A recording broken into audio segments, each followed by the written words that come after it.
మురళీకృష్ణ. నేను ఒక ఆటో డ్రైవర్ని. నేను ఈరోజు పల్లెటూరి నియోజకవర్గంలో ఎమ్మెల్యేగా నామినేషన్ వేయడానికి ఈరోజు సర్టిఫికేట్ రాసుకొచ్చాను. నాకు all India forward block party తరఫున బీ ఫార్మ్ ఇచ్చినందుకు మా Odisha state general secretary Jyotiranjan Mahapatra సార్కి నేను ధన్యవాదాలు తెలియజేసుకుంటున్నాను.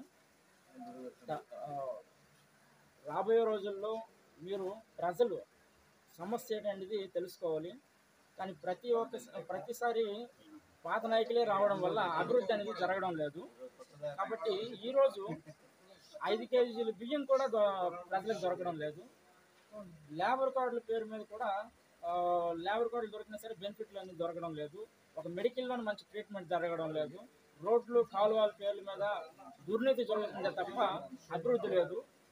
రైతుల పరంగా మన సర్కారు 2300 రూపాయలు అనే స్టేట్మెంట్ ఇస్తుంది తప్ప రైతుల దగ్గర ఇంత ధాన్యం కూడా కొన్ని పరిస్థితి అయిపోయింది. ఆంధ్ర నుండి వచ్చి డలార్లకి 1200కి 1300కి అమ్ముకునే పరిస్థితి అయిపోయింది రైతులు. కాబట్టి ప్రజలు అందరూ కనికరించి, నేను ఒక పేదవాళ్ళ తరఫున నేను నిలబడ్డాను. కాబట్టి రాబోయే రోజుల్లోన నేను కూడా ఎమ్మెల్యేకి పోటీ చేయడానికి వచ్చాను. కాబట్టి సింహం గుర్తుకి ఓటేసి నాకు అత్యధిక మెజార్టీతో గెలిపిస్తారని నేను కోరుతున్నాను. జై హింద్.